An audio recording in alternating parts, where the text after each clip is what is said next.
Hello students. तो start करते हैं हमारा आज का टॉपिक। जुडिशरी की सीरीज़ में ये हमारा नेक्स्ट टॉपिक है। इससे पहले हमने हाई कोर्ट और सुप्रीम कोर्ट के टॉपिक्स किए थे। Now this is the third one, subordinate courts. तो जैसे कि हमें पता है कि हमारी जो जुडिशरी है वो इंटीग्रेटेड जुडिशरी है। इंटीग्रेटेड जुडिशरी का क्या मतलब होता है कि अलग अलग लेवल्स पे काम करती है हमारी जुडिशरी। सेंटर के लेवल पे अलग हाई कोर्ट है जो कि है सुप्रीम कोर्ट, स्टेट के लेवल पे अलग हाई कोर्ट है जो कि है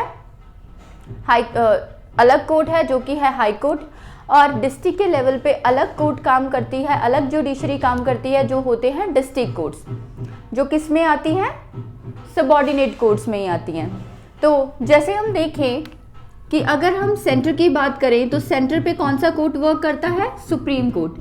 अगर हम स्टेट की बात करें तो स्टेट में हाईएस्ट जुडिशियल अथॉरिटी कौन सी होती है, हाई कोर्ट की होती है। देन उसके बाद अगर हम बात करें तो स्टेट के अंदर जो डिस्ट्रिक्ट्स होते हैं, ठीक है, तो डिस्ट्रिक्ट्स में कौन से कोर्ट्स आते हैं, डिस्ट्रिक्ट्स में आते हैं हमारे डिस्ट्रिक्ट कोर्ट्स। देन उसके बाद जो सिटीज़ के अंदर आते हैं वो आते हैं हमारे फैमिली कोर्ट्स, जो सिटीज़ के अंदर आते हैं फैमिली कोर्ट्स, ठीक है। देन और पंचायत के लेवल पर आ जाते हैं वो आ जाते हैं न्याय, ग्राम न्यायालयास। सो ये जो कोर्ट्स होते हैं, जैसे सेंटर के लेवल पे सुप्रीम कोर्ट होता है, स्टेट के लेवल पे हाई कोर्ट होता है, highest judicial authority of the state. इसी प्रकार से जो डिस्ट्रिक्ट होते हैं वहाँ पे डिस्ट्रिक्ट कोर्ट्स आते हैं, फैमिली कोर्ट्स आते हैं और ग्राम न्यायालय आते हैं, ठीक है। तो ये सभी क्या होते हैं, ये सभी होते हैं हमारे सबऑर्डिनेट कोर्ट्स। इसको सबऑर्डिनेट कोर्ट्स क्यों बोला जाता है, क्योंकि ये सबऑर्डिनेट होते हैं किसके, हाई कोर्ट के सबऑर्डिनेट होते हैं। जिस प्रकार से कोई एक स्टेट होगी उसमें सबसे बड़ा जो कोर्ट होगा, हाईएस्ट जुडिशियल अथॉरिटी किसी स्टेट की, वो होगी हाई कोर्ट, और बाकी जितने भी कोर्ट्स होंगे वो सभी उसके अंडर काम करेंगे, वो सभी उसके सबऑर्डिनेट होंगे। इसीलिए ये सभी कोर्ट्स को क्या बोला जाता है, सबऑर्डिनेट कोर्ट्स बोला जाता है। अब सबऑर्डिनेट कोर्ट्स जो है ये कॉन्स्टिट्यूशन में आते हैं, तो इनकी प्रोविजन कॉन्स्टिट्यूशन के कौन से पार्ट में आती है, कौन से आर्टिकल में आती है, ये देख लीजिए। तो सबऑर्डिनेट कोर्ट्स आते हैं part 6 of the Indian constitution. Indian constitution के पार्ट 6 में आते हैं ये, और उसमें कौन से आर्टिकल में फर्थन, आर्टिकल 233 से लेके आर्टिकल 237 तक। So part 6 of the Indian constitution के आर्टिकल 233 से लेके आर्टिकल 237 तक जो प्रोविजंस हैं हमारे संविधान में, वो क्या बताती हैं, वो बताते हैं सबऑर्डिनेट कोर्ट्स के बारे में। अब इसी को हम आगे स्टडी करेंगे, डिस्ट्रिक्ट कोर्ट्स और बाकी के जो कोर्ट्स हैं उनके बारे में पढ़ेंगे हम। तो सबसे पहले देखते हैं डिस्ट्रिक्ट कोर्ट्स। सबसे पहले हम देखते हैं डिस्ट्रिक्ट कोर्ट्स। तो जो हाईएस्ट जुडिशियल अथॉरिटी होती है किसकी, डिस्ट्रिक्ट की, ठीक है। हाईएस्ट जुडिशियल अथॉरिटी डिस्ट्रिक्ट में कौन सी होती है, डिस्ट्रिक्ट कोर्ट्स होते हैं। Highest judicial authority of a district. तो स्टेट में बहुत सारे डिस्ट्रिक्ट्स होते हैं, तो किसी भी डिस्ट्रिक्ट की जो सबसे हाईएस्ट जुडिशियल अथॉरिटी होगी वो क्या होगा, डिस्ट्रिक्ट कोर्ट्स होगा। अब जो डिस्ट्रिक्ट कोर्ट्स होते हैं उसमें अपॉइंटमेंट कौन करता है जजेस की, और किस प्रकार से की जाती है। तो जितने भी अब डिस्ट्रिक्ट कोर्ट में कितने जजेस होंगे ये तो डिपेंड करता है, क्योंकि देखिए हर एक जो स्टेट होती है उसके अलग अलग डिस्ट्रिक्ट में बहुत सारे डिस्ट्रिक्ट्स होते हैं, ठीक है। तो हर डिस्ट्रिक्ट का अपना अलग से डिस्ट्रिक्ट कोर्ट होगा, तो वहाँ पे स्ट्रेंथ और सब कुछ अलग अलग होगा। बट उसके जो मेंबर्स होते हैं, जो जजेस होते हैं, उसको अपॉइंट किस तरीके से किया जाता है, अपॉइंटमेंट ऑफ जजेस ऑफ डिस्ट्रिक्ट कोर्ट। तो डिस्ट्रिक्ट कोर्ट के जो जजेस होते हैं उनको कौन अपॉइंट करता है, उनको अपॉइंट करता है उस स्टेट का गवर्नर, ठीक है। तो यहाँ पे एक बात ये ध्यान रखने वाली है कि जो हमारा सुप्रीम कोर्ट के जजेस थे और जो हाई कोर्ट के जजेस थे उनको अपॉइंट करते थे प्रेसिडेंट, ठीक है। बट जो हमारे डिस्ट्रिक्ट जजेस हैं उनको कौन अपॉइंट करता है, गवर्नर अपॉइंट करता है। तो जैसे हाई कोर्ट की जो अपॉइंटमेंट होती थी वो कौन करता था, प्रेसिडेंट करता था, किससे कंसल्ट करके, सुप्रीम कोर्ट से कंसल्ट करके, चीफ जस्टिस ऑफ इंडिया से कंसल्ट करके। तो उसी तरीके से अगर हम अपॉइंटमेंट ऑफ जजेस ऑफ डिस्ट्रिक्ट कोर्ट की बात करें तो यहाँ पे कौन अपॉइंट करता है, गवर्नर अपॉइंट करता है, किससे कंसल्ट करके, हाई कोर्ट से कंसल्ट करके, आफ्टर कंसल्टिंग हाई कोर्ट। तो किससे कंसल्ट करके, हाई कोर्ट से कंसल्ट करके जो गवर्नर है वो अपॉइंट करता है कौन से जजेस को, जजेस ऑफ डिस्ट्रिक्ट कोर्ट्स। तो डिस्ट्रिक्ट कोर्ट के जो जजेस होते हैं उनको कौन अपॉइंट करता है, गवर्नर अपॉइंट करता है, किससे कंसल्ट करने के बाद, after consulting the high court concern, यानी उस स्टेट का जो हाई कोर्ट होगा उससे कंसल्ट करेगा उस स्टेट का गवर्नर, और वहां पे जो डिस्ट्रिक्ट कोर्ट होंगे उसके जजेस को अपॉइंट करेगा। ठीक है, नेक्स्ट आते हैं, ये तो आ गया कि अपॉइंटमेंट ऑफ जजेस ऑफ डिस्ट्रिक्ट कोर्ट। इसके अलावा और बहुत सारे छोटे छोटे कोर्ट्स आते हैं, मुंसिफ कोर्ट आ गया, सबॉर्डिनेट कोर्ट आ गया। ठीक है, तो ये जो कोर्ट्स होते हैं यहाँ पे भी बहुत सारी जुडिशियल अथॉरिटीज़ काम करती होती हैं। तो बाकी के जो जुडिशियल अथॉरिटीज़ हैं या जो जुडिशियल सर्विसेज में जो पर्सन है उसकी अपॉइंटमेंट किस प्रकार से की जाती है। ठीक है, डिस्ट्रिक्ट कोर्ट में एक डिस्ट्रिक्ट है, डिस्ट्रिक्ट कोर्ट में तो जो जजेस है उसकी अपॉइंटमेंट तो गवर्नर करता है, किससे कंसल्ट करने के बाद, हाई कोर्ट से कंसल्ट करने के बाद। डिस्ट्रिक्ट कोर्ट के अलावा डिस्ट्रिक्ट में जो बाकी जुडिशियल अथॉरिटीज़ हैं या जो लोग जुडिशियल सर्विसेज में काम कर रहे हैं उनको कौन अपॉइंट करता है और कैसे अपॉइंट करते हैं। तो appointment of person in judicial services, वो लोग जो जुडिशियल सर्विसेज में काम कर रहे हैं। अब जुडिशियल सर्विसेज बेसिकली क्या होती हैं, जुडिशियल सर्विसेज वो होती हैं जो लोग जुडिशियल सर्विसेज में काम कर रहे होते हैं, उनका मतलब होता है कि वो आगे जाके कभी डिस्ट्रिक्ट जज बनेंगे, यानी वो डिस्ट्रिक्ट जज के अंडर काम कर रहे होते हैं, उन्हें बोला जाता है जुडिशियल सर्विसेज। ठीक है, तो डिस्ट्रिक्ट जज के अलावा जो और लोग जुडिशरी में काम करते हैं, जुडिशियल सर्विसेज करते हैं, उनको कौन अपॉइंट करता है, उनको भी अपॉइंट किया जाता है गवर्नर के द्वारा ही। ठीक है, बट आफ्टर कंसल्टिंग, किससे कंसल्ट करने के बाद, हाई कोर्ट से तो आप कंसल्ट करोगे ही, क्यों, क्योंकि ये चीज़ तो हमने हाई कोर्ट में ही करी थी कि सबॉर्डिनेट कोर्ट में जितनी भी अपॉइंटमेंट्स होती हैं वो हाई कोर्ट से पूछ के होती हैं। तो जो गवर्नर है वो हाई कोर्ट से तो पूछेगा ही पूछेगा, उससे तो कंसल्ट करेगा ही करेगा। बट उसके साथ साथ यहाँ पे एक चीज़ एक्स्ट्रा आ गई, ये SPSC के मेंबर से भी कंसल्ट करेगा। तो SPSC क्या था, स्टेट पब्लिक सर्विस कमीशन। तो जो हमारा स्टेट पब्लिक सर्विस कमीशन होता है SPSC, उससे भी गवर्नर कंसल्ट करेगा, उससे भी पूछेगा और फिर ही वो क्या करेगा, बाकी के जो जुडिशियल सर्विसेज है उसमें अपॉइंटमेंट्स करेगा। तो अगर डिस्ट्रिक्ट के जजेस की अपॉइंटमेंट करनी है तो गवर्नर करेगा, किससे कंसल्ट करके, हाई कोर्ट से।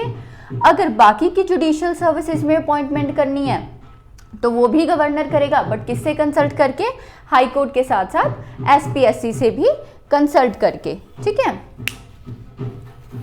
देख लीजिए, इसको स्क्रीनशॉट ले लीजिए।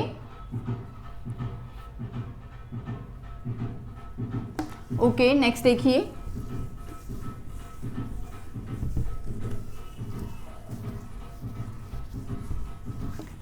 नेक्स्ट आता है कि अब क्वालिफिकेशंस क्या होनी चाहिए किसी को डिस्ट्रिक्ट का जज बनने के लिए।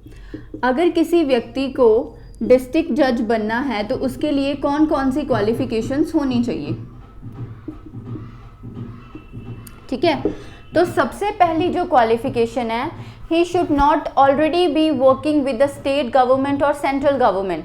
तो इसका मतलब वो ऑलरेडी कहाँ पे, स्टेट गवर्नमेंट और सेंट्रल गवर्नमेंट की सर्विसेज में नहीं होना चाहिए। तो he should not already be, यानी एक एक वर्ड को समझो, ऑलरेडी बी इन द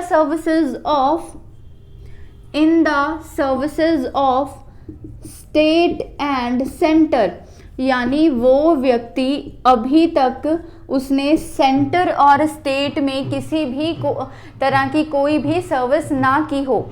तो पहली क्वालिफिकेशन क्या होती है कि अगर किसी व्यक्ति को डिस्ट्रिक्ट जज बनाना है तो उसकी पहली क्वालिफिकेशन है कि वो व्यक्ति ने किसी भी स्टेट या सेंटर में कोई भी सर्विस ना की हो, तो he should not already be in the service of state and centre, पहली बात। दूसरी बात, qualification, he should be an advocate, he must have been an advocate, या तो वो एडवोकेट रहा हो, और प्लीडर बोल सकते हैं इसको, और प्लीडर फॉर 7 years, तो उसने 7 साल के लिए या तो वो एडवोकेट रहा हो या फिर प्लीडर रहा हो। दूसरी उसकी क्वालिफिकेशन है वो कहीं पे भी किसी भी कोर्ट में 7 साल के लिए एडवोकेट या प्लीडर रहा हो। और थर्ड क्वालिफिकेशन क्या होगी, ये सबसे इंपॉर्टेंट है, he must be recommended by, उसका नाम किसने रिकमेंड किया हो, हाई कोर्ट, वेरी इंपॉर्टेंट। ठीक है, तो ये 3 क्वालिफिकेशन होती है अगर किसी व्यक्ति को डिस्ट्रिक्ट का जज बनना है। बड़ी अजीब सी क्वालिफिकेशंस है, मतलब डिफरेंट सी क्वालिफिकेशंस है। पहली बात तो वो व्यक्ति ने सेंटर और स्टेट में कोई भी काम ना पहले किया हो, दूसरी बात वो व्यक्ति एडवोकेट रहा हो 7 साल के लिए, और तीसरी बात वो व्यक्ति का नाम रिकमेंड किया गया हो, किसके द्वारा, हाई कोर्ट के द्वारा रिकमेंड किया गया। और ये बात जो है अगर होगी तभी वो व्यक्ति डिस्ट्रिक्ट जज बनने के काबिल होगा, एलिजिबल होगा, otherwise he isn't eligible to be the जज of high district court. So इसको देख लीजिए। नेक्स्ट, अब अगर हम बात करें तो control over subordinate courts, control over subordinate courts, subordinate court, तो जो हमारे सबऑर्डिनेट कोर्ट्स होते हैं, यही जो हम डिस्ट्रिक्ट कोर्ट्स या इनकी बात कर रहे हैं, आर्टिकल 235 में ये लिखा हुआ है कि आप सबऑर्डिनेट कोर्ट में किसी जज की अपॉइंटमेंट कीजिए, आप वहाँ पे किसी जज की पोस्टिंग कीजिए, आप वहाँ पे प्रमोशंस कीजिए, या आप उनके जो एक्टिविटीज़ हैं उनको कंट्रोल कीजिए। ठीक है, आप देखिए वो किस प्रकार से काम कर रहे हैं, कौन से फॉर्म में वो अपने डॉक्यूमेंट्स रख रहे हैं, ये सभी चीज़ों की जो कंट्रोल होता है ये किसके पास होता है, हाई कोर्ट के पास होता है। तो हाई कोर्ट जो होता है वो क्या करता है, सबऑर्डिनेट कोर्ट्स के ऊपर कंट्रोल करेगा। ये है एक स्टेट, और इस स्टेट में सबसे ऊपर आता है हाई कोर्ट, और बाकी सारे जो कोर्ट्स हैं वो इसके नीचे आते हैं। तो जो इस स्टेट के अंदर इन कोर्ट्स के ऊपर कंट्रोल करेगा वो कौन होगा, हाई कोर्ट कंट्रोल करेगा, और ये दिया हुआ है आर्टिकल 235 में। तो जो सबऑर्डिनेट कोर्ट्स के ऊपर जिसका कंट्रोल होगा, चाहे प्रमोशन, चाहे पोस्टिंग, चाहे अपॉइंटमेंट, कोई भी आप कंट्रोल ले लीजिए, तो वो कौन करेगा, हाई कोर्ट करेगा। ठीक है, यहाँ तक आ गया समझ। नेक्स्ट देखिए आगे,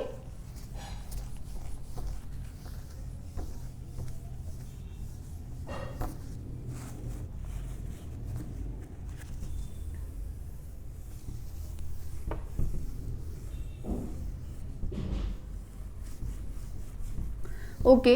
नेक्स्ट देखिए, structure and jurisdiction, structure and jurisdiction. अब इस बात को समझना अच्छे से कि किस तरह का जो स्ट्रक्चर है वो वर्क करता होता है, और किस प्रकार की जो ज्यूरिसडिक्शन है वो एक स्टेट में काम करती है। तो आप किसी भी एक स्टेट की एग्जांपल ले लीजिए, उसमें सबसे ऊपर कौन सा कोर्ट वर्क करेगा, कौन सा कोर्ट वर्क करता है सबसे ऊपर, हाई कोर्ट वर्क करता है। ठीक है, उसके बाद स्टेट के अंदर क्या आते हैं, डिस्ट्रिक्ट्स। तो डिस्ट्रिक्ट में कौन सा कोर्ट वर्क करता है, डिस्ट्रिक्ट कोर्ट वर्क करता है। ठीक है, और उसी को ही जो डिस्ट्रिक्ट कोर्ट होता है उसी को ही आप क्या बोल देते हो, सेशन जज कोर्ट, सेशन जज court. Now what does that mean, तो इसका मतलब अगर आपका जो डिस्ट्रिक्ट जज है वो सिविल मैटर सॉल्व कर रहा है, अगर आपका जज सिविल मैटर से डील कर रहा है तो उसको आप बोलोगे कि ये है डिस्ट्रिक्ट जज। अगर वो किसी समय पे क्रिमिनल मैटर्स के साथ डील कर रहा है तो आप उसको बोलोगे कि ये है सेशन जज। तो इसका मतलब वही सेम जज डिस्ट्रिक्ट जज भी हो सकता है और सेशन जज भी हो सकता है। तो वही सेम कोर्ट डिस्ट्रिक्ट कोर्ट भी हो सकता है, सेशन जज का कोर्ट भी हो सकता है। जब वो जज सिविल मैटर से डील करेगा, सिविल मैटर होते हैं जैसे नॉर्मल कोई एक्सीडेंट का मैटर, कोई रेंट का जो रेंट या टीनेंट होता है और उसने कोई रेंट नहीं दिया, उसके जो मैटर्स हो जाते हैं। देन उसके बाद जो कोई सपोज मान लीजिए नौकर हो गया, मालिक हो गया, उसके जो केसेस होते हैं, ये सभी क्या होते हैं, ये सिविल मैटर्स होते हैं। तो अगर कोई जज उन केसेस से डील कर रहा है तो तब वो कहलाता है डिस्ट्रिक्ट जज, ठीक है। And when he is dealing with the criminal matters at that time he is known as the sessions जज, ठीक है। अब ये जो डिस्ट्रिक्ट जज होता है और ये जो सेशन जज होता है, ठीक है, इसके पास ओरिजिनल जुरिस्डिक्शन भी होती है, यानी बहुत सारे केसेस ऐसे होते हैं जो कि आप लेकर सीधा सीधा किसके पास जा सकते हो, डिस्ट्रिक्ट जज के पास जा सकते हो, आपको नीचे दूसरे कोर्ट्स में जाने की ज़रूरत नहीं है। और इसके अलावा इसके पास और कौन सी जुरिस्डिक्शन होती है, एपिलेट जुरिस्डिक्शन भी होती है। अब देखिए, आप में से जिन्होंने हाई कोर्ट और सुप्रीम कोर्ट की वीडियो नहीं देखी है ना, तो ऑब्वियसली उनको ये चीज़ें थोड़ी सी डिफ़िकल्ट लगेंगी। हमने हर चीज़ उस चीज़ बाकी वीडियोस में बड़े ही डिटेल में की है, तो प्लीज़ जाके पहले सुप्रीम कोर्ट और हाई कोर्ट को देखिए, फिर इसको देखिए। तो इनके पास ओरिजिनल जुरिस्डिक्शन भी होती है, यानी बहुत सारे केसेस लेकर हम सीधा किसके पास जा सकते हैं, डिस्ट्रिक्ट कोर्ट के पास, हमें छोटे कोर्ट्स के पास पहले जाने की ज़रूरत नहीं है।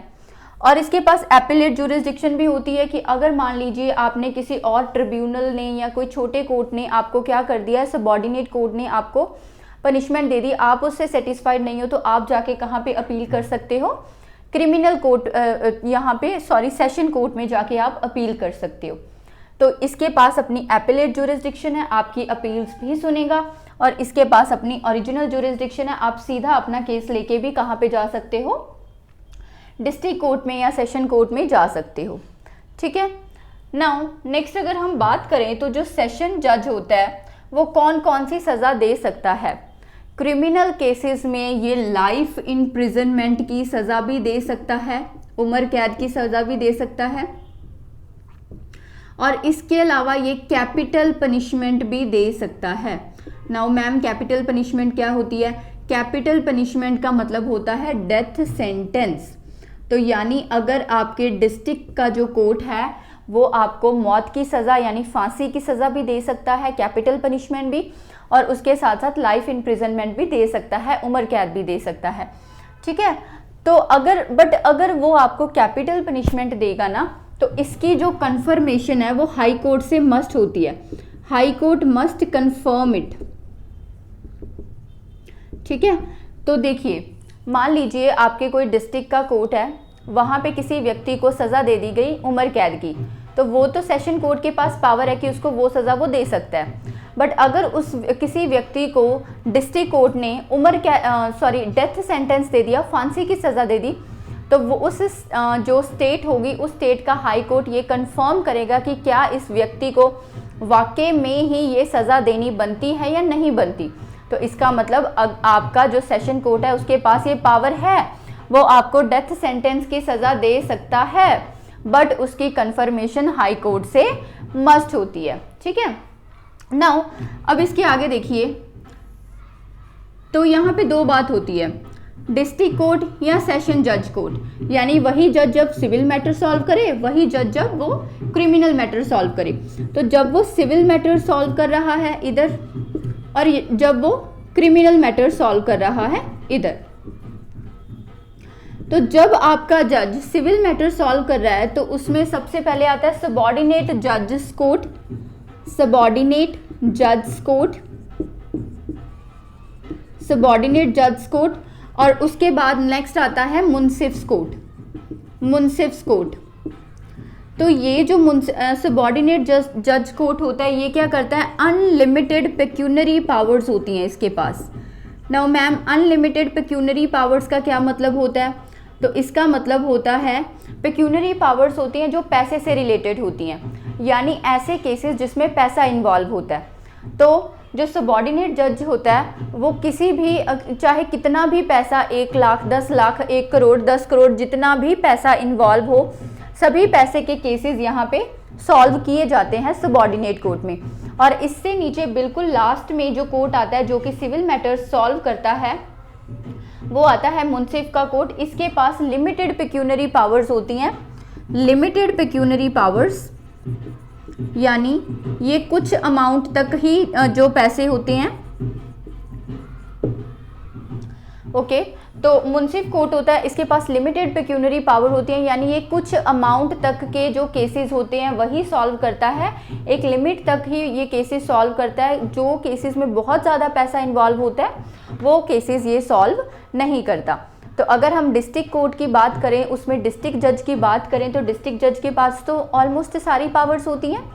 उसी के नीचे जो आता है वो आता है सबॉर्डिनेट जज कोर्ट। ये क्या करता है, इसके पास भी अनलिमिटेड पेक्यूनरी पावर्स होती हैं, कितने भी लेवल कितने भी अमाउंट तक जो केसेस होते हैं ये सॉल्व कर देता है।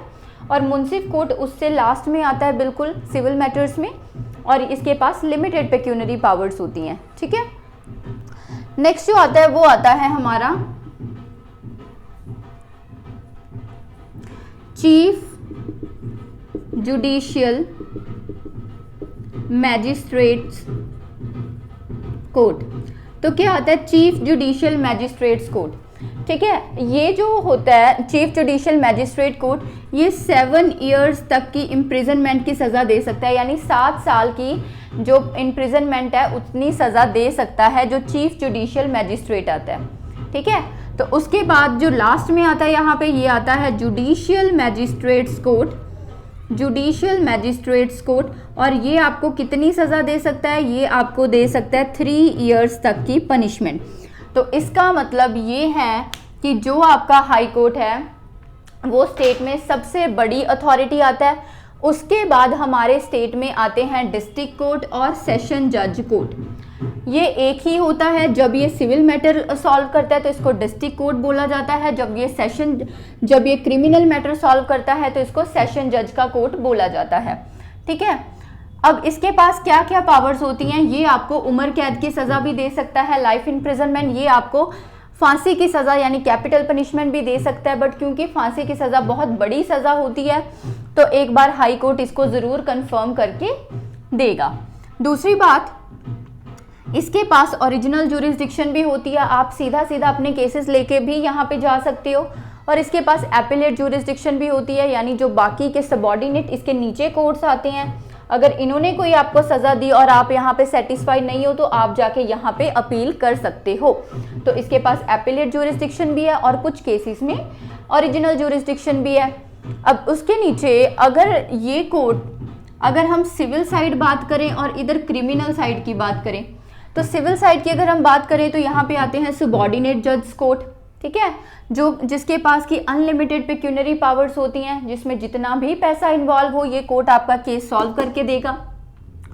नीचे आ जाते हैं उसके लास्ट में मुंसिफ कोर्ट। इसके पास लिमिटेड पेक्यूनरी पावर है, कुछ ही अमाउंट तक ही आपका केस सॉल्व कर सकता है, ज़्यादा पैसे वाले जो केसेस होते हैं ये सॉल्व नहीं करता, इसकी ज्यूरिसडिक्शन के बाहर आते हैं वो केसेस। नेक्स्ट आते हैं क्रिमिनल मैटर। अगर क्रिमिनल मैटर की बात करें तो सबसे पहले आता है चीफ जुडिशियल मैजिस्ट्रेट्स कोर्ट, ये आपको 7 साल तक की सज़ा दे सकता है। नेक्स्ट आता है जुडिशियल मैजिस्ट्रेट्स कोर्ट, उसके नीचे जो आपको 3 साल की सज़ा दे सकता है, ये 3 इयर्स की, ये 7 इयर्स की, और ये उम्र कैद की भी और फांसी की सज़ा भी दे सकता है। तो ये जो है पूरा हमारा स्ट्रक्चर होता है जो कि एक स्टेट में काम करता है।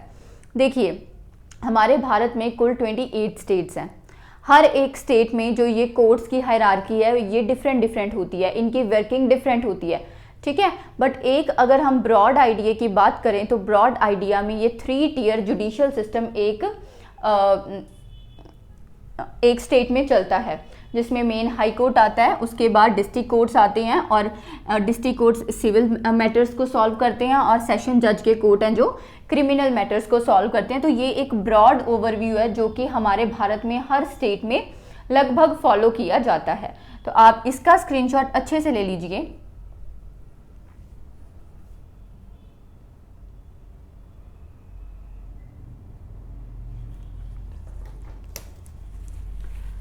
चलिए आगे बढ़ते हैं।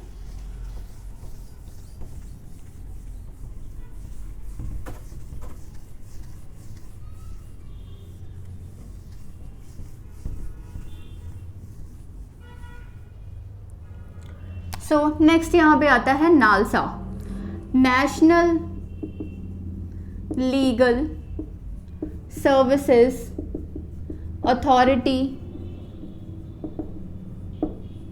नालसा। अब ये क्या है?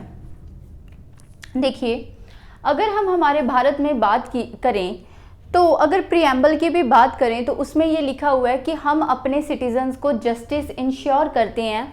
हम ये इंश्योर करते हैं कि हमारे भारत में जितने भी नागरिक रह रहे हैं हम उनको जस्टिस प्रोवाइड करेंगे। बट अब वो जस्टिस लेना किसी के तो बस में है और किसी के बस में नहीं है। ये क्या बोल रही हो मैम? यहाँ पे आ जाता है पैसा। अब अगर आपको जस्टिस लेना है तो आपको कोर्ट में जाना पड़ेगा, उसकी फीस देनी पड़ेगी। आपको लॉयर हायर करना पड़ेगा, आपको उसकी फीस देनी पड़ेगी। तो इसका मतलब जो हमारे भारत में गरीब जनता है जो कि बहुत ज़्यादा है, ठीक है, अगर पॉवर्टी की बात करें इंडिया में तो काफ़ी ज़्यादा है, तो वो जो लोग हैं इसका मतलब उनको तो जस्टिस मिलेगा नहीं, ठीक है। और वैसे भी अगर हम बात करें तो आर्टिकल 39 ये क्या बोलता है कि जो जस्टिस है वो सबको मिलना चाहिए और फ्री और लीगल एड मिलनी चाहिए, ठीक है। तो इसका मतलब अब जो लोग पॉवर्टी लाइन के नीचे आते हैं या कई सेक्शंस ऐसे होते हैं भारत के जो कि किसी कारण की वजह से उनको जस्टिस प्रोवाइड नहीं हो पाता, जो सबसे बड़ा मेन कारण होता है वो होता है फाइनेंशियल रीजंस। तो उनकी वजह से वो अपना जस्टिस है जो उनको नहीं मिल पाता, वो कोर्ट में अपना केस नहीं लेके जा सकते। तो उन लोगों के लिए बेसिकली ये एक्ट आया था, NALSA act, national legal services authority, ठीक है। ये एक अथॉरिटी बनाई गई थी नालसा, और ये कब बनाई गई थी? National legal service authority act आया था हमारे पार्लियामेंट में 1987 में। जिसका क्या पर्पस था? जिसका ये पर्पस था कि हम हमारे भारतवासी जो कि गरीब जनता, पुअर जो सेक्शंस हैं या वीकर सेक्शंस हैं हमारे इंडिया में, उनको हम फ्री और लीगल एड प्रोवाइड करेंगे। फ्री लीगल एड उनको प्रोवाइड की जाएगी इंडिया के पुअर और वीकर सेक्शंस को। ये कब लिखा गया था? ये NALSA act, national legal services authority act 1987 में ये बात की गई थी। तो नालसा एक्ट आया, national legal services authority act 1987। उसमें ये इंश्योर किया गया कि एक अथॉरिटी बनाई जाएगी, नेशनल लीगल सर्विस अथॉरिटी, जिसका क्या काम होगा? जिसका काम होगा टू प्रोवाइड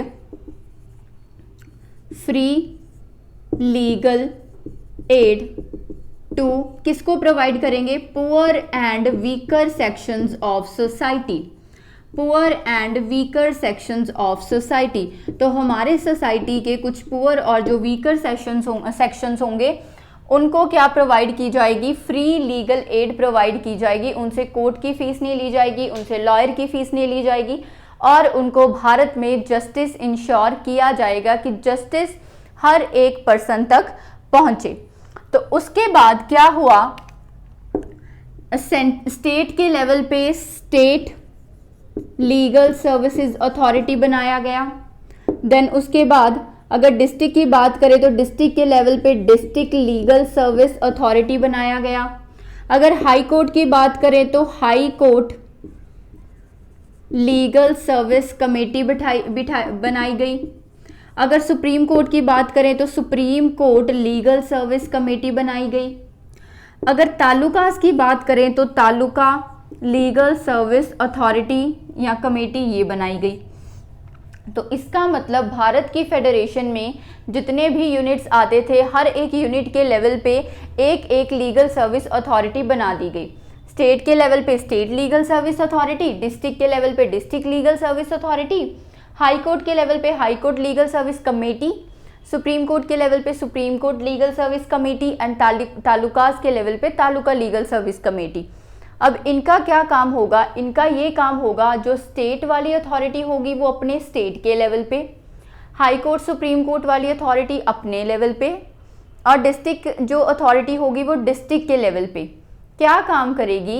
ये काम करेगी अपने अपने एरिया में जो गरीब लोग हैं, जो पुअर सेक्शंस हैं या वीकर सेक्शंस हैं, उनको फ्री लीगल अथॉरिटी या लीगल सर्विसेज प्रोवाइड करेगी, यानी उनको फ्री जस्टिस इंश्योर करेगी। ठीक है, यानी उन पुअर सेक्शंस को, उन वीकर सेक्शंस को क्या करेगी, फ्री में जो लीगल सर्विसेज है वो प्रोवाइड की जाएगी। लॉयर की फ़ीस नहीं लेंगी या हाई कोर्ट या फिर कोर्ट की फ़ीस उनसे नहीं ली जाएगी।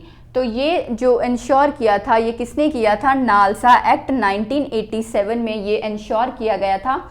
पार्लियामेंट ने ये एक्ट पास किया था, national legal service authority act 1987, जिसका पर्पस था कि हमने फ्री लीगल एड प्रोवाइड करनी है पुअर और वीकर सेक्शंस को। और उसी के अंडर फिर बहुत सारी लीगल सर्विस अथॉरिटीज़ बनाई गई अलग अलग लेवल पे, स्टेट के लेवल पे, district, high court, supreme court और तालुकास के लेवल पे। नाउ अब कौन से लोग होते हैं जिनको ये free legal service authorities provide की जाएंगी। अच्छा, बेसिकली इनको प्रोवाइड किया क्या जाएगा, सबसे पहले ये देखिए, इनको क्या प्रोवाइड किया जाएगा, इनसे किसी भी तरह की कोई भी कोर्ट की जो फीस है वो नहीं ली जाएगी, पहली बात। ठीक है, अगर इनको कोई सर्विसेज लेने जाना है तो जो कोर्ट की फीस है इनसे ये नहीं ली जाएगी। दूसरी बात, अगर इन्होंने अपना कोई केस लड़ना है तो इनको अगर लॉयर हायर करना है तो जो लॉयर है वो इनको खुद से प्रोवाइड करवा के दिया जाएगा इन्हीं अथॉरिटीज़ के द्वारा।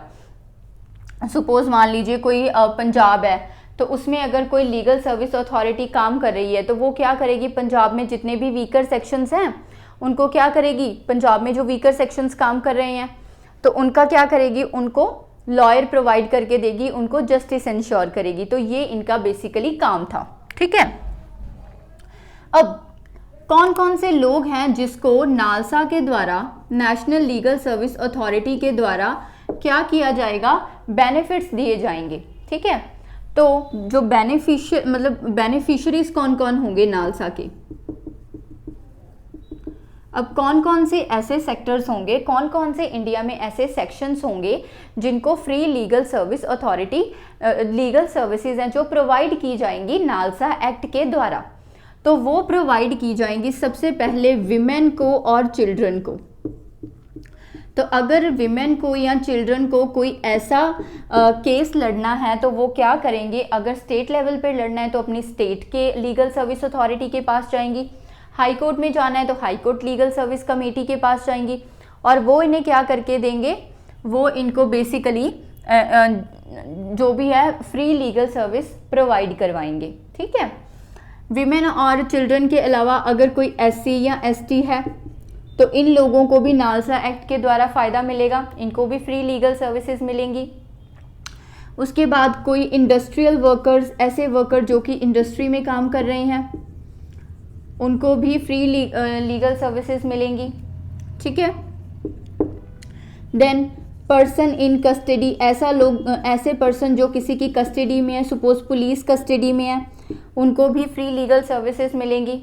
ठीक है, देन नेक्स्ट आ जाता है हमारा ऐसे लोग जिनकी इनकम नॉट एक्सीडिंग 1 लाख। ठीक है, तो ऐसे लोग जिनकी इनकम 1 लाख से कम ज़्यादा है, मतलब 1 लाख तक ही उनकी इनकम है मैक्सिमम या उससे कम है इनकम, तो जो लोगों की इनकम 1 लाख से कम है उनको भी नालसा के द्वारा क्या दिया जाएगा, बेनिफिट्स दिए जाएंगे, उनको भी बेनिफिशियरी माना जाएगा। और अगर सुप्रीम कोर्ट में इनको जाना है, सपोज मान लीजिए ऐसे लोग जिनकी इनकम 1 लाख से कम है, अगर उनको सुप्रीम कोर्ट में अपना केस लड़ने जाना है तो उनकी जो लीगल सर्विस अथॉरिटी होगी वो उनको फ्री प्रोवाइड कराएगी, उनको लॉयर भी दिए जाएंगे और उनकी कोर्ट की फीस भी माफ़ करवा देगी। तो बट अगर देखिए हाई कोर्ट में जाना है तो लिमिट 1 लाख है, अगर उनको सुप्रीम कोर्ट में जाना है तो लिमिट है 1,25,000। तो इसका बेसिकली मतलब क्या होगा, कोई भी ऐसा पर्सन, सपोज मैं हूँ और मेरी जो इनकम है वो है 1 लाख रुपीज़ या 1,20,000 रुपीज़ और मुझे अपना केस लड़ने जाना है सुप्रीम कोर्ट के पास, तो मेरी एनुअल इनकम है 1,25,000, 1,20,000 और मैं इतनी एलिजिबल नहीं हूँ कि मैं वहाँ पे जाके सुप्रीम कोर्ट में कोर्ट फी भी दूँ और वहाँ पे जाके अपना लॉयर भी हायर करूँ।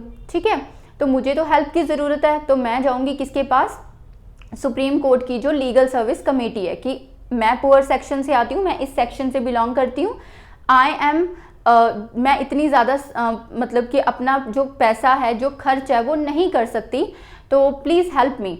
तो वो क्या करेंगे, मुझे मेरी कोर्ट की फ़ीस माफ़ करवाएंगे और मुझे लॉयर हायर करवा के देंगे। तो इनकम नॉट एक्सीडिंग 1 लाख, ऐसे लोग भी इसमें आ जाते हैं, ठीक है। उसके बाद नेक्स्ट आ जाते हैं डिसेबल पर्सन, ऐसे लोग जिनको कोई डिसेबिलिटी है, डिसेबल पर्सन, तो वो लोग भी इसमें आ जाते हैं। देन इसके बाद जो विक्टिम्स होते हैं, नेक्स्ट हो जाते हैं victims of mass disaster. Suppose किसी एरिया में फ्लड आ गया, ठीक है, तो किसी एरिया में फ्लड आ गया या किसी एरिया में सपोज अर्थक्वेक आ गया, तो मास डिजास्टर के कारण जो लोग हैं अब उनका भी फाइनेंशियल स्टेटस काफ़ी गिर जाएगा, उनको भी हेल्प की ज़रूरत होगी। तो वो लोग भी क्या कर सकते हैं, इन लीगल सर्विसेज अथॉरिटी के पास जाके अपनी जो डिमांड है वो रख सकते हैं। इसके बाद जो विक्टिम्स होते हैं of human trafficking, victims of human trafficking, इनके पास भी कहाँ पैसा होता है, तो ये भी वीकर सेक्शन में ही आते हैं और ये भी जाके वहाँ पे डिमांड कर सकते हैं।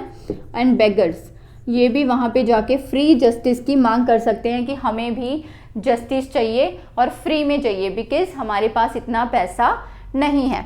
तो इन सब लोगों को ये 8 सेक्शंस है, वेरी वेरी इंपॉर्टेंट। इन 8 सेक्शन को फ्री सर्विसेज प्रोवाइड करना, ठीक है, फ्री लीगल सर्विसेज प्रोवाइड करना, फ्री में इनका केस कोर्ट में लेके जाना, ये काम करती है NALSA, national legal services authority.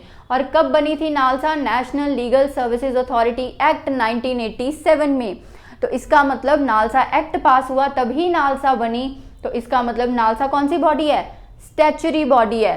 सो इसका मतलब नालसा कैसी बॉडी है, वेरी इंपॉर्टेंट, ये भी क्वेश्चन सीधा पेपर में आ जाता है। नेशनल लीगल सर्विसेज अथॉरिटी कैसी बॉडी है, अरे स्टैच्यूटरी बॉडी है। क्यों मैम स्टैच्यूटरी बॉडी क्यों है, क्योंकि नालसा एक्ट आया था 1987 में, उसी के तहत इसको बनाया गया था। और कोई बॉडी जो किसी एक्ट आने पर बनती है वो कैसी बॉडी होती है, वो होती है स्टैच्यूटरी बॉडी। तो आई होप आपको यहाँ तक आ गया होगा समझ। नेक्स्ट देखिए,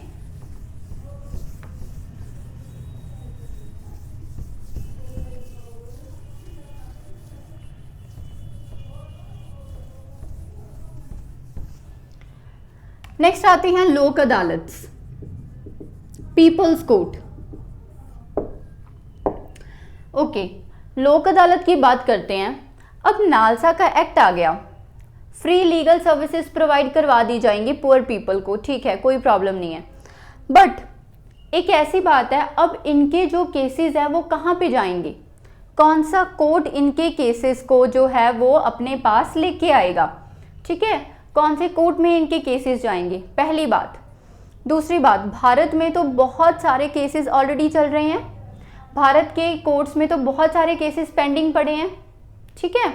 अब सपोज मान लीजिए इतने सारे केसेस पेंडिंग पड़े हैं इंडिया के कोर्ट में, तो अगर आप पुअर लोगों को फ्री सर्विसेज प्रोवाइड कर रहे हो तो और बहुत सारे केसेस आ जाएंगे, तो कौन उसको किस प्रकार से डिस्पोज ऑफ किया जाएगा, कैसे वो केसेस खत्म होंगे, तो केसेस तो बढ़ते जाएंगे। तो कुछ और ऐसे कोर्ट्स चाहिए जहाँ पे इन केसेस को हम डील कर सके, तो उन्हीं में से एक आती है लोक अदालत, जिनको बनाया गया था नालसा एक्ट 1987 में ही। तो नालसा एक्ट 1987 में जब हमें ये पता चला कि अगर हम इनको फ्री सर्विसेज प्रोवाइड करेंगे तो बहुत सारे लोग हैं वो जस्टिस मांगने आएंगे, तो कोर्ट्स में तो वैसे भी जगह नहीं है, वैसे भी बहुत सारे केसेस हमारे पास पेंडिंग पड़े हैं, तो इन केसेस को हम कब फाइट करेंगे, कब इनके ऊपर हम जो जुरिस्डिक्शन या हम इसको इन केसेस को हमारे कोर्ट में लेके आएंगे, ठीक है। तो इसका मतलब हमें और कोर्ट्स की ज़रूरत है। तो ये कोर्ट बनाए गए थे लोक अदालत के नालसा एक्ट 1987 के बाद।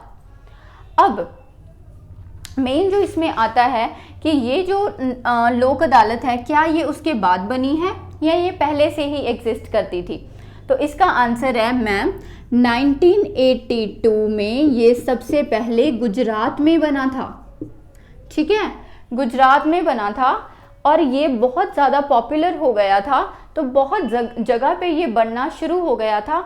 और 1987 में जब नालसा एक्ट आया तो उस समय बोला गया कि क्यों ना इसको नालसा एक्ट के अंडर ही ले लिया जाए और हर एक स्टेट को कंपलसरी कर दिया जाए कि आप लोक अदालत को बनाइए और केसेस को वहाँ पे आप फाइट कीजिए।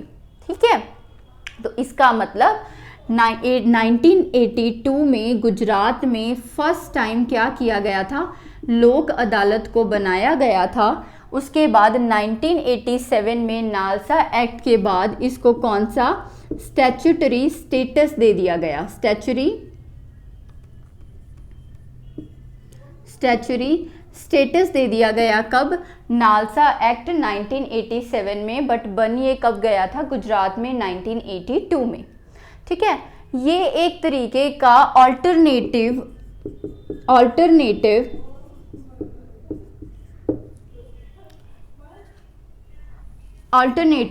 डिस्प्यूट रेजोल्यूशन मैकेनिज्म है, यानी ADR है। इसका क्या मतलब होता है कि डिस्प्यूट को रिजॉल्व करने का एक ऑल्टरनेटिव तरीका है। जैसे मान लीजिए हाई कोर्ट है, ठीक है, तो ये बेसिकली क्या किया गया, लोक अदालत, ये जब लोक अदालत सबसे पहले 1982 में बनी थी गुजरात में, तो ये बहुत ज़्यादा पॉपुलर हो गई थी। लोगों को लगा कि लोक अदालत होनी चाहिए, ये गांधी के प्रिंसिपल के ऊपर वर्क करती है। आपको अपने केसेस को कोर्ट्स में लेके जाने की ज़रूरत ही नहीं है, आप यहीं पे अपने केस को सॉल्व करिए। क्या होगा, आपके पैसे भी बचेंगे, आपका टाइम भी बचेगा और इसके साथ साथ कोर्ट के ऊपर बर्डन भी नहीं पड़ेगा छोटे मोटे केसेस का। तो आप छोटे मोटे केसेस को क्या कीजिए, लोक अदालत में ही सॉल्व कर लीजिए। उसके बाद जब 1987 में नालसा का एक्ट आया कि हम जो गरीब लोग हैं या वीकर सेक्शन है उनका फ्री में हम उनको जस्टिस प्रोवाइड करेंगे, तो उन्होंने बोला क्यों ना ये जो लोक अदालत हैं उसको भी नालसा एक्ट के अंडर ही ले लिया जाए और ये जो केसेस आएंगे इसको लोक अदालत में हम सॉल्व कर लेंगे, जो फ्री के केसेस आएंगे। ठीक है, तो इसका मतलब इसको जो स्टैट्यूटरी स्टेटस दिया गया, ये कब दिया गया, 1987 में। अब इसका बेसिकली काम क्या है कि आपको अगर आपका कोई डिस्प्यूट है उसको रिजॉल्व कराना है तो आप कोर्ट में जाते हो, सपोज हाई कोर्ट में जाते हो। ठीक है, ये ऑल्टरनेटिव डिस्प्यूट रेजोल्यूशन है। अब आपके पास एक ऑल्टरनेटिव है, अगर आपको हाई कोर्ट में नहीं जाना तो आप यहाँ पे जा सकते हो। ठीक है, तो इस एक्ट के अधीन उन्होंने जो अलग अलग लीगल सर्विसेज अथॉरिटीज़ थी, जैसे कि स्टेट की लीगल सर्विस अथॉरिटी थी, उसको बोला कि आप अपनी लोक अदालत बनाओ। हाई कोर्ट की जो लीगल सर्विस कमेटी थी उसको बोला कि आप अपनी लोक अदालत बनाइए। इसी तरह सुप्रीम कोर्ट को बोला कि आप अपनी बनाइए और डिस्ट्रिक्ट के जो लीगल सर्विस अथॉरिटी थी उसको बोला कि आप अपने लेवल पे अपनी लोक अदालत बनाइए। और जो केसेस आपके पास आते हैं आप उनको, जो लोग आपके पास आते हैं आप क्या कीजिए, उनको कोर्ट की फ़ी उनको माफ़ करवाइए, उनके जो पैसे हैं उनके कोर्ट की फ़ी माफ़ करवाइए, उनको लॉयर प्रोवाइड करवाइए और उनका जो केस है वो आपके लोक अदालत में चले जाना चाहिए। ठीक है, अब कैसे केसेस आते हैं लोक अदालत में? लोक अदालत में वो वाले केसेस भी आते हैं जो पेंडिंग होते हैं किसी कोर्ट में। Cases pending in any court, suppose किसी भी कोर्ट में कोई केस पेंडिंग पड़ा है तो वो केस को उस कोर्ट से उठाकर लोक अदालत में लाया जा सकता है, पहली बात। दूसरे cases at pre litigation stage. Pre litigation का क्या मतलब होता है, ऐसे केसेस जिनकी अभी तक लिटिगेशन भी नहीं हुई, ऐसे केसेस जो अभी तक कोर्ट में नहीं आए। ठीक है, ऐसे केसेस जो कोर्ट में, किसी कोर्ट में, सपोज हाई कोर्ट में पेंडिंग पड़े हैं, तो वो केसेस को जो हाई कोर्ट की लीगल सर्विस कमेटी होगी वो कहाँ पे ट्रांसफ़र कर सकती है, लोक अदालत में ट्रांसफ़र कर सकती है। या ऐसे केसेस जो हाई कोर्ट में अभी तक आए भी नहीं हैं, आने वाले हैं, उनकी सीधी सीधी लिटिगेशन ही वो कहाँ पे कर सकती है, लोक अदालत में कर सकती है। कब कर सकती है, सपोज कोई केस है वो पेंडिंग है कहाँ पे, हाई कोर्ट में। ठीक है, तो वो केस को अब कहाँ पे लेके आना है, लोक अदालत में लेके आना है। तो वो कब ला सकते हैं, अगर दोनों पार्टीज मान जाएं।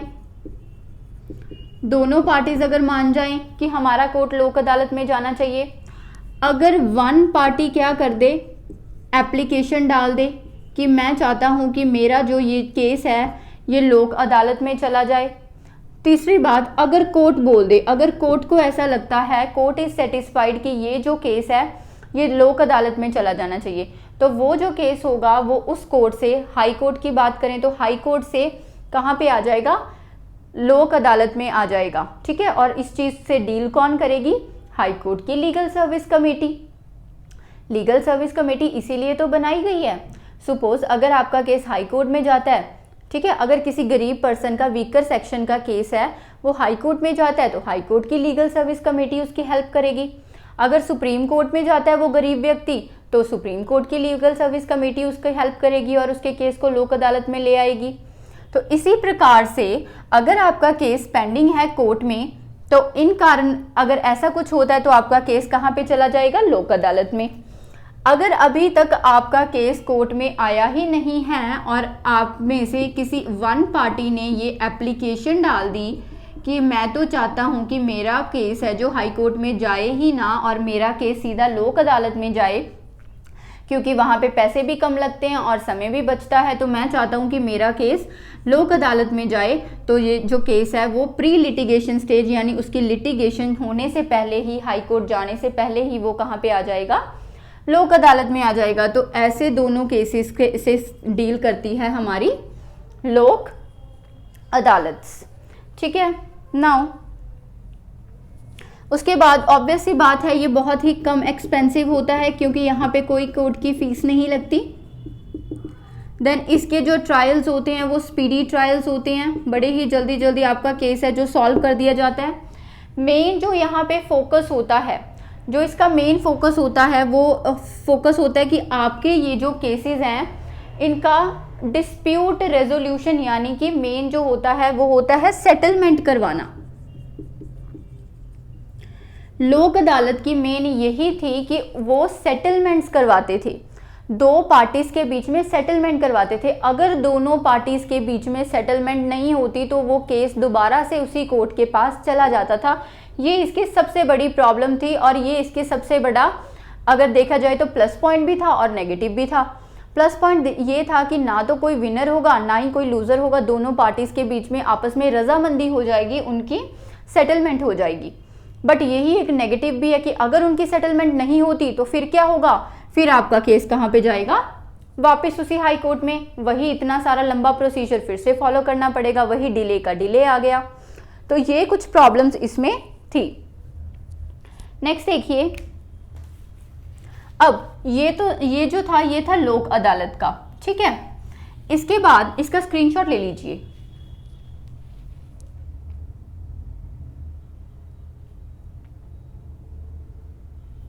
ओके, नाउ देखिए, अब ये जो लोक अदालत का फैसला था ये फाइनल फैसला होता था, ठीक है। इसको क्या बोला जाता था, इसकी जो डिक्री होती थी ये सिविल कोर्ट की तरह होती थी। मान लीजिए जो फैसला सिविल कोर्ट ने दे दिया, ठीक है, वही फैसला हो गया किसका, लोक अदालत का। यानी सिविल कोर्ट के बराबर का जो ओहदा था वो इसको दिया जाता था। उसकी जो डिक्री होती थी वो किसके बराबर होती थी, सिविल कोर्ट के बराबर होती थी। बट अब इसमें कुछ प्रॉब्लम्स आती थी। कौन कौन सी प्रॉब्लम्स थी? मेन तो प्रॉब्लम, सबसे बड़ी प्रॉब्लम तो मैंने आपको बता दी कि इसका जो काम था ये था सेटलमेंट का। अब अगर मान लीजिए सेटलमेंट दो पार्टीज के बीच में नहीं हुई, दो पार्टीज ने बोल दिया कि हमें तो सेटलमेंट करनी ही नहीं है, तो क्या होगा, उन दोनों ने तो बोल दिया सेटलमेंट नहीं करनी, तो इतना जो समय था ये तो खराब हो गया, सीधा ही केस कोर्ट में चला जाता, उनका आंसर, उनका जो प्रॉब्लम था वो तब तक तो उसका सोल्यूशन भी आ जाना था, ठीक है। तो एक तरह का क्या हुआ, डिले ही तो आ गया, ठीक है, पहली बात। दूसरी बात, एक तो डिले आ रहा था क्योंकि किस पे, मेयरली ये क्या करता था, मेयरली सेटलमेंट्स ही तो करता था, कोई डिसीजन तो देता नहीं था। लोक अदालत दो पार्टीज होती थी, उनके बीच में सेटलमेंट करवा देता था। अगर उनकी सेटलमेंट हो गई तो ठीक है, अच्छा है, अगर उनकी सेटलमेंट नहीं हुई तो दोबारा जाओ उसी कोर्ट में, हाई कोर्ट में था तो हाई कोर्ट में जाओ, डिस्ट्रिक्ट कोर्ट था तो डिस्ट्रिक्ट कोर्ट में जाओ, इतना डिले आ गया। दूसरी बात, अब कई केसेस ऐसे आते थे, बेसिकली जो पब्लिक यूटिलिटी सर्विसेज के केसेस थे, पब्लिक यूटिलिटी सर्विसेज। अब जो पब्लिक यूटिलिटी सर्विसेज होती है, जैसे कि मान लीजिए ट्रांसपोर्टेशन का हो गया, सैनिटेशन का हो गया, वाटर का हो गया, इलेक्ट्रिसिटी का हो गया, कुछ ऐसी सर्विसेज जो लोगों को इमीडिएटली चाहिए, तो पब्लिक के बीच में और उन लोगों के बीच में अगर कोई केस चलता है, सपोज कोई भी केस चलता है, कोई टेलीकॉम की कंपनी है, ठीक है, सपोज MTNL कंपनी का एक केस चला था, उसके साथ पब्लिक का केस था, पब्लिक और MTNL कंपनी। अब जो सर्विसेज है वो पब्लिक को अर्जेंटली चाहिए, इतना समय नहीं है कि आप इन दोनों केसेस के बीच, इस केस के बीच में आप बहुत ज़्यादा डिले डाल दो। क्यों? क्योंकि पब्लिक को वो सर्विस अर्जेंटली चाहिए, आप ज़्यादा डिले नहीं डाल सकते, आपको इस केस को रिजॉल्व जल्दी से जल्दी करना पड़ेगा। तो ये जो काम था ये भी अब चाहिए था, कोई ऐसा कोर्ट चाहिए था जो पब्लिक यूटिलिटी सर्विसेज के जो केसेस होते हैं, ऐसे केसेस जिनमें हम डिले बिल्कुल भी नहीं कर सकते, हमें अभी इनका आंसर चाहिए, तो ऐसे जो केसेस होते हैं इसके लिए बेसिकली हमें क्या चाहिए था, कोई कोर्ट्स चाहिए थे जो जल्द से जल्द इनको रिजॉल्व करके दें। और लोक अदालत तो सबसे बेस्ट थी, लोक अदालत का काम ही क्या था, केसेस को जल्द से जल्द सॉल्व करके देना। तो इसलिए हमने क्या किया, लोक अदालत को अमेंड कर दिया, नालसा एक्ट को हमने क्या कर दिया, अमेंड कर दिया। कब अमेंड कर दिया? 2002 में। और हमने लोक अदालत की जगह पे क्या बना दी, परमानेंट लोक अदालत बना दी। परमानेंट लोक अदालत में क्या क्या फ़र्क आया? सबसे पहले इसका जो हेड था वो था एक चेयरपर्सन, ठीक है, जो क्या था, या तो जज था किसका, डिस्ट्रिक्ट कोर्ट का, यानी डिस्ट्रिक्ट जज था, या फिर वो क्या था, एडिशनल डिस्ट्रिक्ट जज था, एडिशनल डिस्ट्रिक्ट जज था, वो बना दिया, ठीक है। दूसरी बात, इसके साथ साथ या कोई भी पर्सन इससे हायर रैंक का, और पर्सन इन हायर रैंक, और पर्सन इन हायर रैंक, यानी अब जो परमानेंट लोक अदालत को हेड करेगा वो कौन होगा, एक तो चेयरपर्सन जो कि या तो डिस्ट्रिक्ट जज होगा, या फिर कोई एडिशनल डिस्ट्रिक्ट जज होगा, या ऐसा पर्सन जो कि इससे भी हायर रैंक का होगा। तो वो व्यक्ति क्या बनेगा, लोक अदालत का चेयरपर्सन। प्लस उसके साथ 2 मेंबर्स और होंगे जिनको स्पेशल एक्सपीरियंस होगा, जिनको स्पेशल एक्सपीरियंस होगा किसका, पब्लिक यूटिलिटी सर्विसेज का, पब्लिक यूटिलिटी सर्विसेज का, यानी लोगों को जो अर्जेंट सर्विसेज चाहिए होती है, ट्रांसपोर्टेशन की, कम्युनिकेशन की, वाटर की, इलेक्ट्रिसिटी की, तो ऐसे फील्ड में जिनका स्पेशल एक्सपीरियंस होगा 2 लोग वो होंगे। प्लस उसके साथ एक चेयरपर्सन होगा जो कि डिस्ट्रिक्ट जज होगा या एडिशनल जज होगा, ठीक है। तो ऐसे जो लोग होंगे, ये पूरी कंपोजिशन रखी गई परमानेंट लोक अदालत की, ठीक है। अब इसको कौन कौन सी पावर दी गई, सबसे पहले अब ये परमानेंट लोक अदालत पहले कोशिश करेगी कि 2 पार्टीज के बीच में सेटलमेंट करवा के उनका केस सॉल्व कर दिया जाए। अगर दोनों पार्टीज नहीं मानती सेटलमेंट करने के लिए, तो फिर उसके बाद जो ये क्या करेगा, ये अपना डिसीजन भी देगा। अगर दोनों पार्टी सेटलमेंट नहीं कर रही अब, तो परमानेंट लोक अदालत क्या करेगा, अपना फैसला सुना देगा किसी एक पर्सन के हक में। तो इसका मतलब अब ये डिसीजन भी देगा। तो ये मेयर अब सेटलमेंट नहीं करवाएगा, अगर पहले कोशिश करेगा, पहले ट्राई इसका होगा सेटलमेंट करवाने का। अगर वो सेटलमेंट आपस में नहीं करते तो उसके बाद फिर ये अपना डिसीजन देगा, और इसका जो डिसीजन होगा ये क्या होगा, फाइनल डिसीजन होगा, जैसे कि किसी सिविल कोर्ट का डिसीजन होता है, फाइनल डिसीजन होगा। जो इसने फैसला दे दिया वो उसका फाइनल होगा और बाइंडिंग होगा पार्टीज के ऊपर, पार्टीज को इसका डिसीजन अब मानना ही पड़ेगा। नेक्स्ट आता है जो प्री लिटिगेशन के केसेस होते हैं, तो कंपल्सरी प्री लिटिगेशन होगी, compulsory pre litigation of public utility services, यानी जो पब्लिक यूटिलिटी सर्विसेज के जो केसेस होंगे वो कंपल्सरी है कि सबसे पहले कहाँ पे आएंगे, लोक अदालत के पास ही आएंगे। कंपल्सरी है कि आपको ये केसेस लोक अदालत में ही लाने पड़ेंगे, क्योंकि ये केसेस को अर्जेंटली सॉल्व करना होता है। तो अर्जेंटली सॉल्व तो लोक अदालत ही करके देती है, तो आपके कंपल्सरी है कि ये केसेस आपको कहाँ पे लेके आने हैं, परमानेंट लोक अदालत में लेके आने हैं। अब ये एक सिर्फ सेटलमेंट नहीं करवाएगी, अपना फैसला भी सुनाएगी। अगर आप सेटलमेंट पे नहीं आ रहे हो तो उसका जो फैसला होगा वो बाइंडिंग होगा, आपको वो फैसला मानना ही पड़ेगा। कौन कौन से मेंबर्स होंगे इसके मेंबर्स होंगे डिस्ट्रिक्ट जज या एडिशनल डिस्ट्रिक्ट जज प्लस 2 कोई स्पेशल एक्सपीरियंस होगा जिनको पब्लिक यूटिलिटी सर्विसेज का, ठीक है। नेक्स्ट इनकी पेक्यूनरी ज्यूरिसडिक्शन कब तक होती है? पेक्यूनरी ज्यूरिसडिक्शन कहाँ तक होती है? Up to 10 lakh rupees.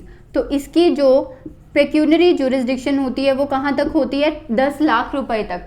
यानी 10 लाख रुपए तक के जो केसेस होते हैं वो लोक अदालत आपको सॉल्व करके देगा। उससे बड़े जो केसेस होते हैं, ज़्यादा अमाउंट के केसेस, वो लोक अदालत की ज्यूरिसडिक्शन में नहीं आते। तो ये जो था ये परमानेंट लोक अदालत था। सबसे पहले लोक अदालत थी, उसके बाद 2002 में अमेंड करके परमानेंट लोक अदालत कर दी थी। लोक अदालत की प्रॉब्लम आ रही थी कि वो सेटलमेंट करता था, अगर पार्टी सेटल नहीं करती तो उनको क्या करना पड़ता था? अगर सेटलमेंट अगर वो नहीं करती तो उनको वो केसेस दोबारा दूसरे कोर्ट में चले जाते थे, तो डिले आ जाता था। तो यहाँ पे परमानेंट लोक अदालत सबसे पहले ट्राई करेगी सेटलमेंट का, अगर आप नहीं कर रहे हो तो फिर क्या करेगी? अपना फैसला सुनाएगी। दूसरी बात, बहुत सारे केसेस ऐसे होते हैं जो इनका हमें अर्जेंटली सोल्यूशन निकालना होता है, हम ज़्यादा डिले नहीं कर सकते। पब्लिक यूटिलिटी के केसेस, ठीक है, किसी पब्लिक के साथ अगर किसी पार्टी का कोई केस चल रहा है, डिस्प्यूट चल रहा है, तो वो केसेस कंपल्सरली अब कहाँ पे आएंगे? परमानेंट लोक अदालत में। लोक अदालत में ऐसा कोई भी फीचर नहीं था, तो इसलिए परमानेंट लोक अदालत को अब ज़्यादा स्ट्रॉन्ग बना दिया गया था 2002 के बाद। तो इसका स्क्रीनशॉट ले लीजिए।